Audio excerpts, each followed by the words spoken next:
Hi, it's Elaine Mitchell here from Inspiring Women, and I'm delighted today to be speaking to another Elaine, who bizarrely is also married to a Steve. Can you believe it? So our conversations got a bit confusing when we're talking about each other and when we're talking about our husbands as well.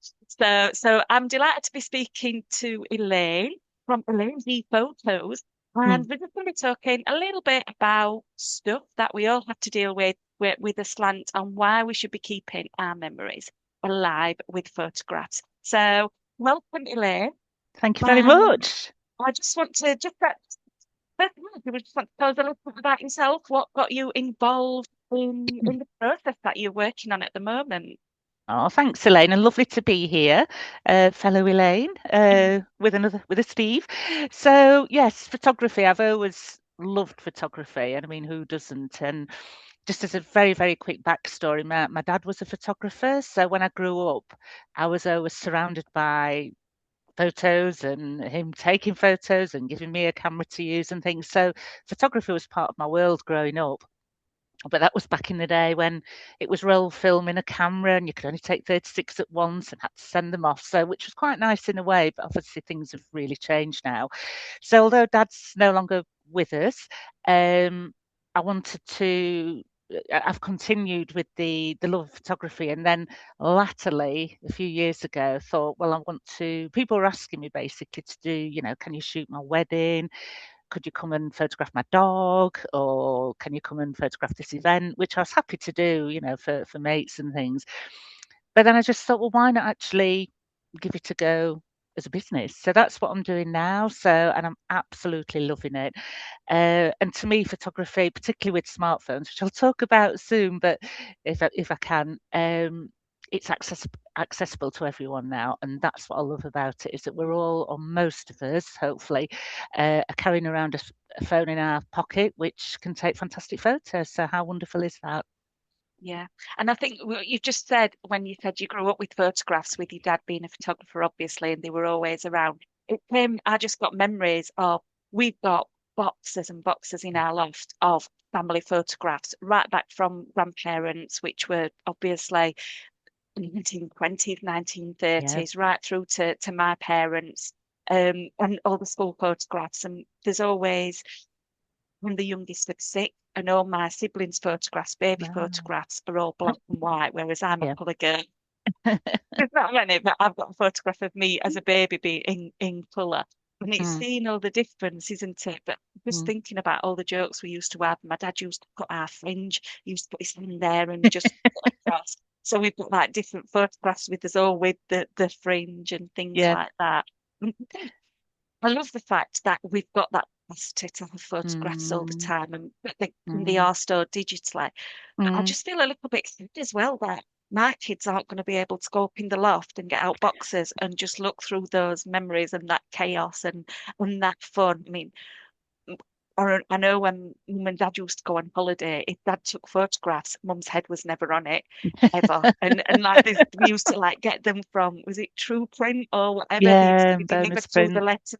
Used to be Yeah. delivered to the letterbox. It was like, oh, there's dad, there's mum's body, there's dad's mum's body. It's just so funny. And mum used to take loads of birds, but you couldn't see them because it was just like a pocket camera or whatever. So it's just a Yeah. dot in the dark. Yeah, or a blur. Yeah. But no, so true. And obviously with Dad doing what he did, and and I know friends that have got the boxes in the loft of photos Yeah, as well, but with Dad, because we're clearing out the house now, because he sadly passed away a year ago. Um, and I'm finding more and more boxes of yeah, photos, and particularly from there's ones of us when we were growing up and that sort of thing, like what you were just talking about, but also from his professional work as well. Because for a while he worked for I think it was called British News Company or something. Basically, he was sort of sent out on jobs. yeah, So there's ones of Winston Churchill when he visited Sheffield and things like that, and just wonderful because it's a slice of history, but it's also a slice of history for us when it's, yeah, as you say, looking back. Gosh, bring out a box of photos from, I don't know. I was the designated photographer back in the 80s when we used 80s and 90s when we used to go out. So I'd like be carting my camera around with me, um, taking photos of us on a night out and capturing that. And it's not just capturing that night, it's the whole. what we were wearing back then and hairstyles and clubs that aren't around anymore. Yeah. And when you're taking the photo at the time, and I often think this, whether it's taking it of you, your friends, your surroundings, or buildings in the city centre, when you're taking it, you're in that moment. You're not really thinking, well, in another 20 years, I'll look back on Yeah. this. Yeah. But of course, time's passing and you do then. So even photos from 20 years ago, which seems like yesterday to me, but just to look back and think, gosh, things are changing all the time. And I love the idea that we can capture the moments as we move through time and then look back on them. I love that. And yeah, digital's great because it's, as I say, it's accessible. You don't have to have loads and loads of boxes to store them in, but there is something quite special about, flicking through a packet of photos as well. Yeah. Mm. So do you think our approach has changed to photography in that now it is digital and obviously we can delete, so we can delete the ones that we don't like, but do we spend too much time worrying about what they do look like as well, rather than we're looking for that insta perfect moment as opposed to the fun when you were doing that wacky dance in the nightclub or you got your Mm. drink and it was just that instant that was captured. Yeah, I mean, I think really interesting question because to answer the first part of that, I think the fact that you can just go and delete is quite sort of freeing, really. I still like the idea of having sort of intentional photos. So I run some sort of every now and again, I'll run a walk-in workshop for smartphones, and that's very much about not just firing off 1,000 in a day, but really being a bit more intentional, Mm, almost quite mindful about it. Um, which I think is quite nice sometimes, and almost pretend you can only take 36 before you have to send them off. yeah, Um, but conversely, I think the fact that you can just take as many as you want, pick out the one that you really like and delete the rest sort of frees us up from worrying and just have a go, whether it's photos of yourself or your surroundings, just have a go. yeah, Always take more than one of whatever it is you're looking at. Take five, not just, at least five, because there will always be one that is better than the others, if you see what I mean. So I think that's very freeing. It's very, it sort of, it almost prompts a bit of creativity, I think, because you can just mm, think, I'm just going to photograph, I don't know, that bus driving past the building because it looks quite good, rather than overthinking it, if you see what I mean. yeah, However, with what you said about the Instagram, and we're all so aware, even if we're not on those platforms, we are in one way or another seeing images all the time of like people that look sort of Instagram perfect in terms of the filters, and we know we're not seeing reality there, or hopefully we realize that how somebody might look in a photo on Instagram and how they look in real life, you might not even recognize it as yeah, being the same person. And I'm not here to sort of critique, each to their own, but I do think um, that then even subconsciously we might be comparing ourselves and thinking, well, why don't I look like that? And it can be quite. I think that's something we need to really catch ourselves doing if we're yeah, comparing, and just remind ourselves that what we're comparing ourselves to, it's a bit like back in the day comparing ourselves to an oil painting of a, I don't know, not really good at this, Rubens oil painting or something. You're not comparing. It's like comparing apples and oranges. They're not. You're yeah, comparing with something that's not comparable with. yeah, So, but I totally appreciate. I mean, I do it. I'll sort of see photos of myself and think, oh no, so I'll delete it. Um, and partly that's probably because I'm being bombarded with images of people that look mm, perfect. Um, and actually, I like to take photos of, I'm the selfie person, designated selfie person now because I've got quite long arms. So if there's a group of us out, I can get my phone far enough to take a shot with all of us in. But again, I'll take several and I will definitely look through and pick out the ones where I think we all look nice on it. And there's yeah, nothing wrong with that.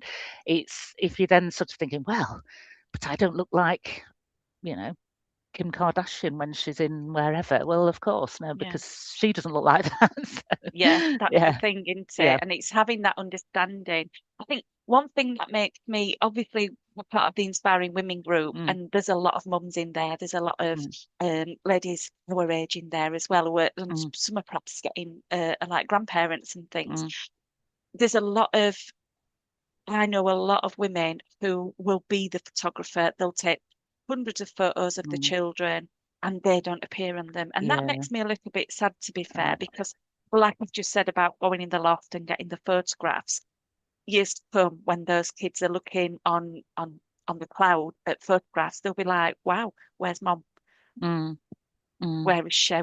mm, We've not got that reminder of those times. Oh yeah, that's when we were in the park, but mm, where's mom?" And I think mm, that's a little bit sad in that mm, as women, we tend to be putting other people forward as mm, children, as family members or friends or whatever. And it's like, oh no, I'll take it. I mean, like you said, you're the designated photographer. Very often when we're at events, there's always someone who goes, oh no, I'll take it because they mm, don't want to be in front of the camera. mm, So mm, what would you sort of say to those people who are like, oh no, no way on this earth am I getting in front of a camera and having a photo taken? For whatever reason, it doesn't mm, even have to be because they're concerned about what they look like. That's true. It's very often a confidence thing, isn't it? And Yeah, yeah, taking up space, it's about taking up space. yeah. And as you say, I think as women, we are used to, we're the ones that sort of look after things, whether that's other people or the situation or organising things. And we're almost like behind the scenes a lot of the time, making things happen. So, and yeah, either we forget to be in the photo or we might feel, as you said, there's all sorts of reasons why we may. If we look back through photos of our children growing up, for instance, think, oh gosh, I wasn't on any of those. When it comes down to, certainly when it comes down to how we think we look on photos, I mean, I do quite a bit of work around this with women because um, partly going back to what we were just talking about with what we already see out there and what we perceive as standards of beauty or, what looks right. Um, but also we are used to seeing ourselves. It's a little bit like, when you very first hear your voice, Mm, um, on a recording or something, you think, gosh, is that what I sound like? Because in your head, your voice sounds really different. And I remember the first time I heard my voice, when it had been recorded or something, I thought, bloody hell, is that what my voice sounds like? Because we're used to hearing it in our head, not, whereas to everybody else, it's like, well, of course, that's your voice. And it's a little bit similar with photos. We're used to seeing ourselves in a mirror. And that's probably it, isn't it?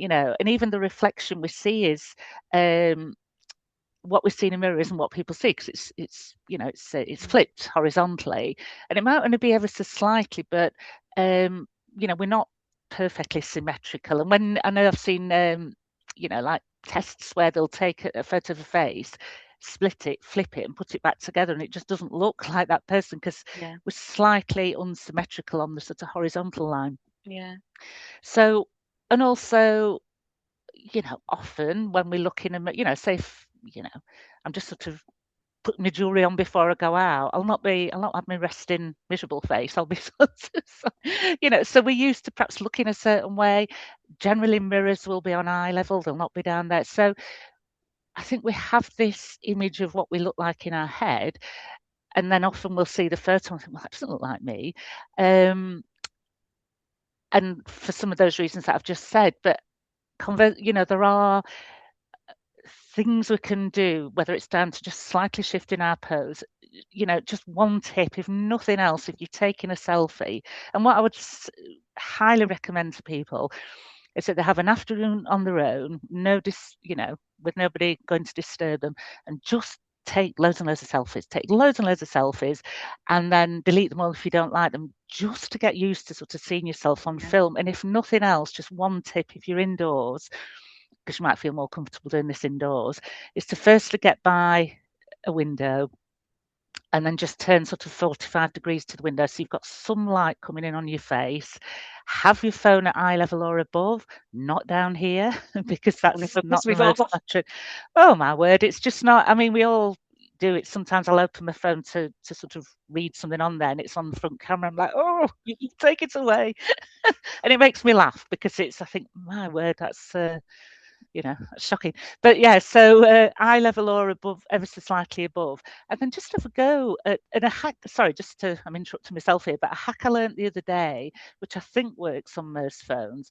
And when I was telling people this, they go, "No, I already knew this, but I didn't." As a photographer, is that on a lot of phones, the volume buttons will fire the shutter. oh, I didn't So know. That's a learning yeah, curve for me. Yeah, and I mean, as far as I know, that works on the majority of phones. But what that means is if you've got your phone at arm's length to just grab a few Mm, selfies, you can have your finger over because as long as the little camera bit's free, you can have your hand across the screen, if you see what I mean.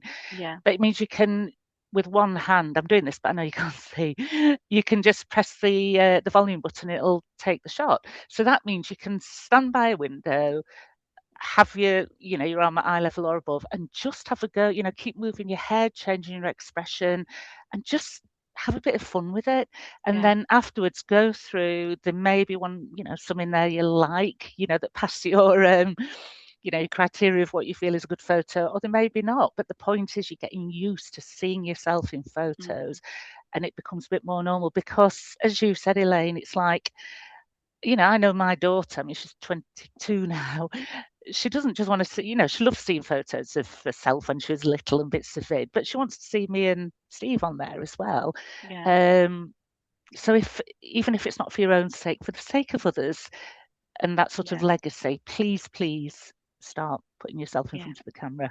Just sort of a little challenge, actually. Now you've just given us that hint for the selfies. When I put this in the Inspiring Women group, we can all put a photograph in the comments. We can all Yes, take a selfie and put one yes, in the comments. yes. So, And what I and could do actually, sorry to interrupt while no, it's you're in my fine. head, when I did this masterclass in my membership about this, um, the day before I ran it, I just sat by this window, and it is quite bright, but it's the sort of best light really.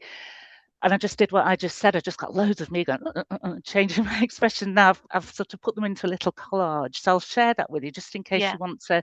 And it's not me trying to look, I'd probably put a bit of lippy on, maybe, I don't know. But it was just more about, it demonstrates what I'm talking about. So I can send you Mm. that if you want. Yeah, that'd be I brilliant. could We can share put that. that in the Yeah, files.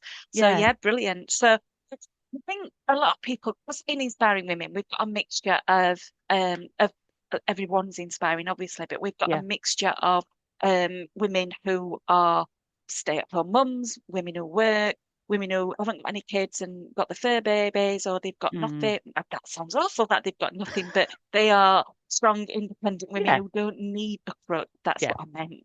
Yeah. I did stop myself from saying they've got nothing. I know what you Terrible. mean. You know what I mean, guys. Yeah. Or their kids have flown the nest, they've got a business, they work, loads of different things. Some ladies have retired, or some are um and, and unable to work due to illness or whatever.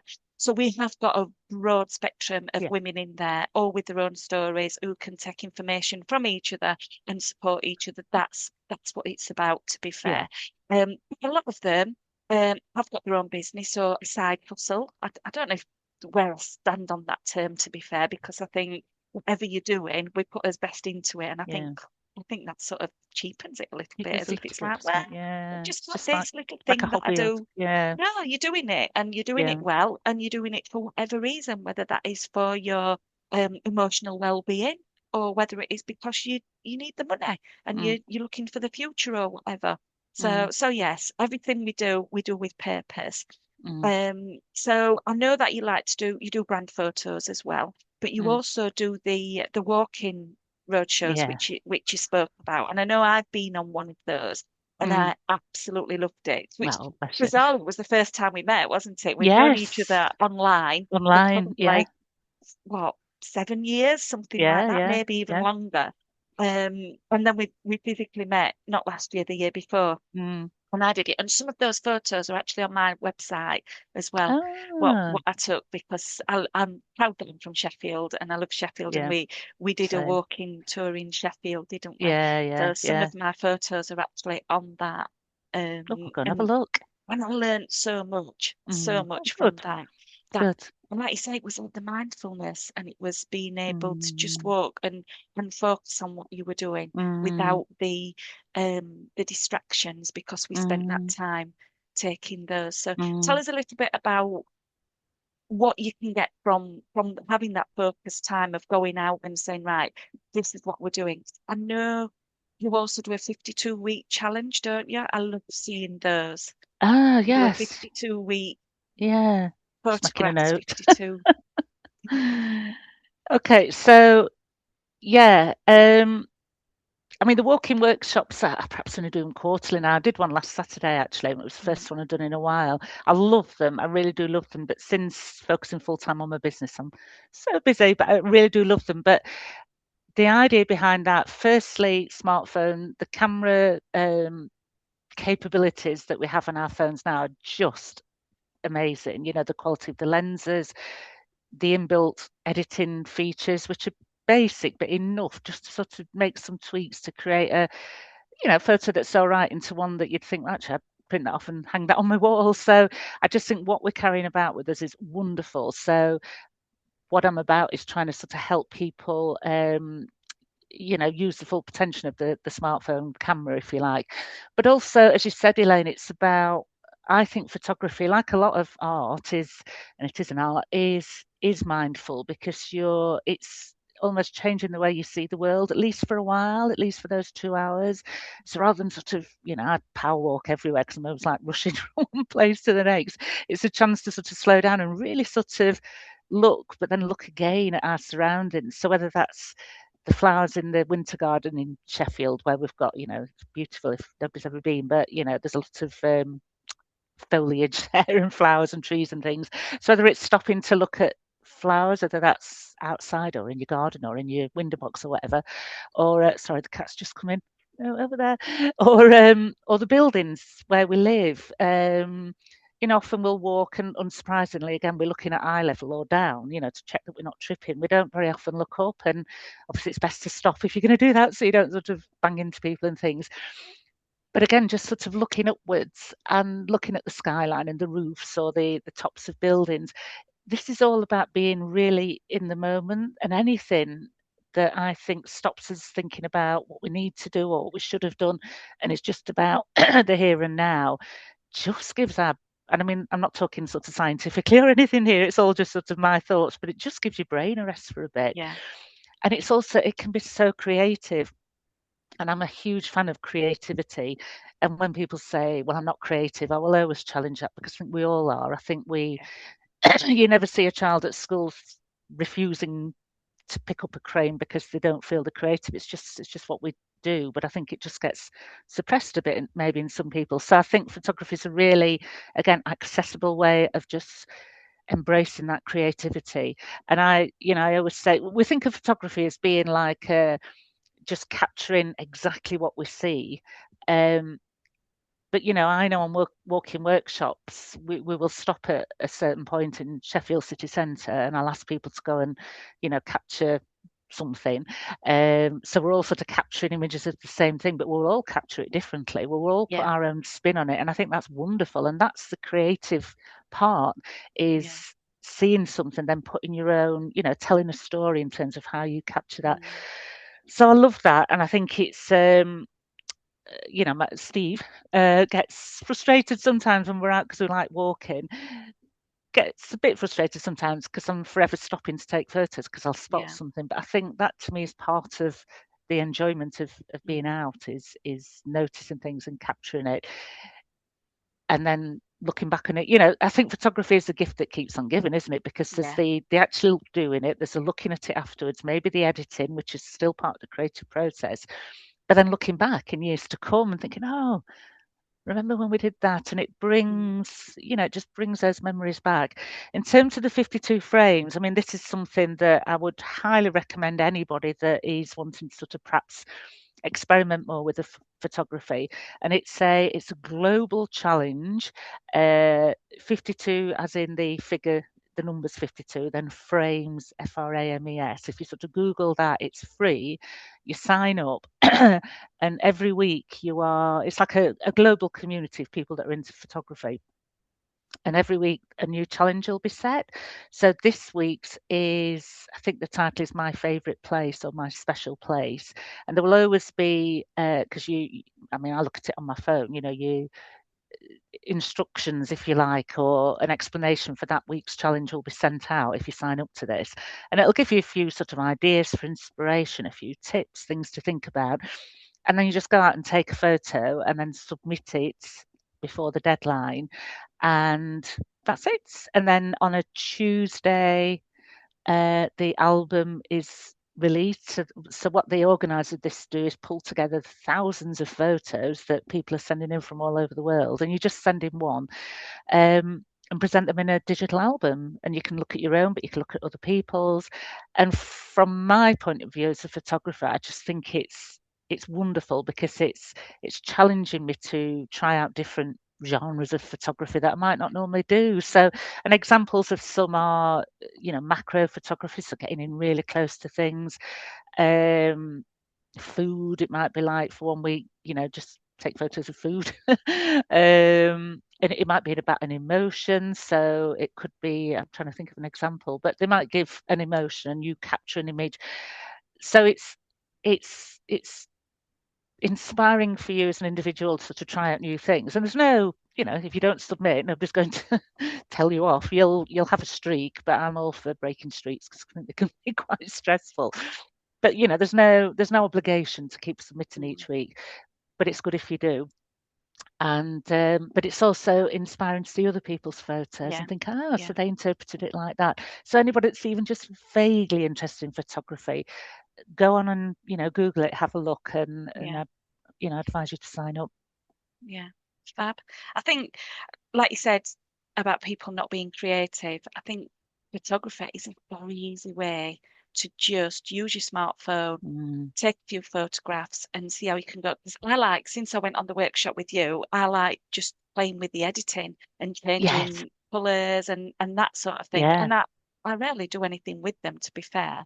But yeah, I think it is, everybody has that creativity in them, don't they? Oh And yeah.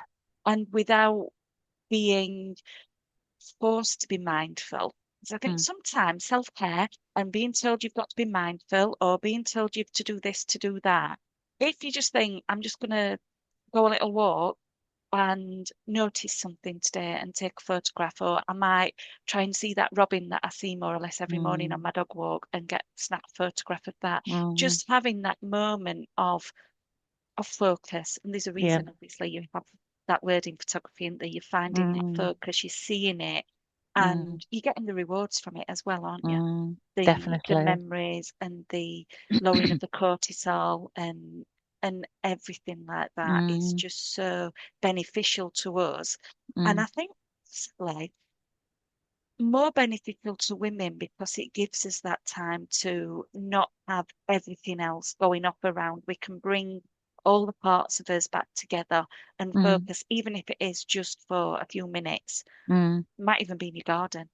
Just Mm. having that Yeah. time to think, actually, this is what I'm doing without doing there's a difference, isn't there? Because like if someone's on holiday and they do the leg photograph looking into the pool, that is like industry standard. That is what you Yeah. have to do because I'm on holiday or whatever. Yeah. But perhaps doing something a little bit more creative with that Mm. Mm. can be just be a little bit more intriguing, can't it? Definitely. And Mm. a couple of just thinking about that on holidays and summer and when we do get the sunshine, which I know we've not got at the moment. I don't know if you have you heard of golden hour? I don't know Yeah, if we yeah, yeah. So for anybody that hasn't heard of golden hour, that's the time just after it's got to be a sunny day, but just after the sun sets. And obviously it's still light. It doesn't suddenly go pitch black and you have that or just as the sun's setting, the light changes. So in terms of a lot of, I don't know, fashion photographers and portrait photographers will take their models out at that time to get the shots because it's extremely flattering. It's softer, the light is softer, so it's almost like having a filter on, for the photo. But it gives that lovely golden glow as well. So yeah, a great time to take photos. So if you can yeah. get out at that time to do your practicing that I was talking about, because again, I mean, you probably want to be outside rather than by the window for that. But if you can find a little bit of, a little bit of time to yourself to give it a go, I'd highly recommend that. Mm, That'd be fab. We could do mm. that as an Inspiring Women meetup. We could do a golden hour Yes, meetup. yes, It would be fab. So yeah, obviously that seamlessly led into that.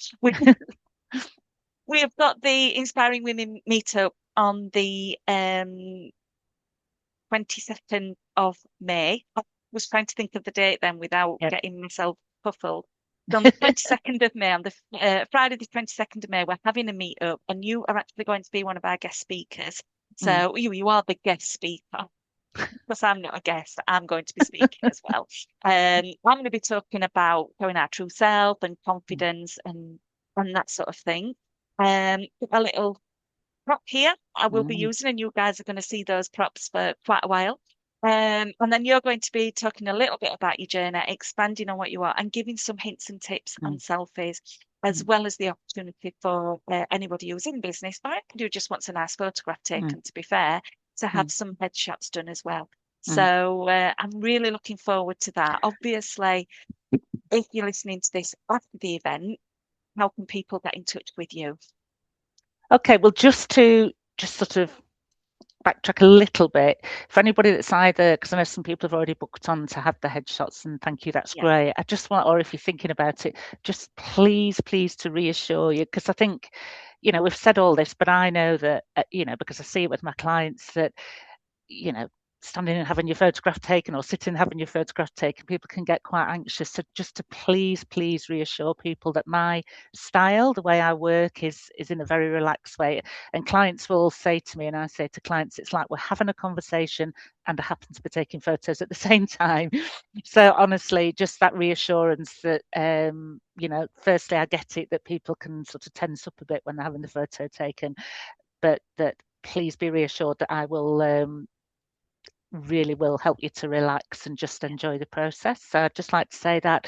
So in terms of getting in touch with me, was that your yeah, question? yeah. Do you want to give us your socials, your contact details for anybody who might want to contact you? Yeah, thank you, Elaine. So sorry, the cat's coming again. No, go away. Um, my business is Elaine G Photos, as you can see on my little thing there at Yeah, the yeah. So I'm on Instagram, Facebook, and LinkedIn. Instagram and Facebook is at Elaine G Photos. LinkedIn is Elaine Goddard. Just trying to remember now. And I have a website which is elainegphotos.com. So the Elaine G fabulous Photos is the bit to remember. And to remember. confusingly, my name is Elaine Skinner. That's my married name. G is because before I was married was Elaine Goddard, and I have to say, and illegally, it took me about 10 years to legally change my name. So I use Goddard as a nod to my dad, basically, and I Yeah, kept the G fabulous. as a nod to him. And actually, he was Gordon Goddard, so it's almost a nod to the G Oh, is for him and Goddard. So yeah. yes, Fabulous. So we'll put those on contact details anyway. We'll put them in the group. thank So you. hopefully we will obviously I will see you on Friday at the Inspiring Women meetup. And hopefully a lot more people have seen this and thought, "Oh, I'll pop along. It will be fab to get some more hints and tips." Mm, And thank you so much for your time. It's been lovely. It's brought back some lovely memories of when mm, I went to the walk-in mm. photography workshop with you. I'm off now to go and stand by a window and see if my volume button works as taking a photo. I hope And it does. That changed my yeah, life, that hack. and we will see you very soon. But please keep taking photographs, ladies, and make sure that Mm, you are in the memories for future generations. It's really mm, important, isn't it? it is. Thank you, Elena. It's been No lovely to problem. chat. It's been lovely to chat to you. Thanks a lot.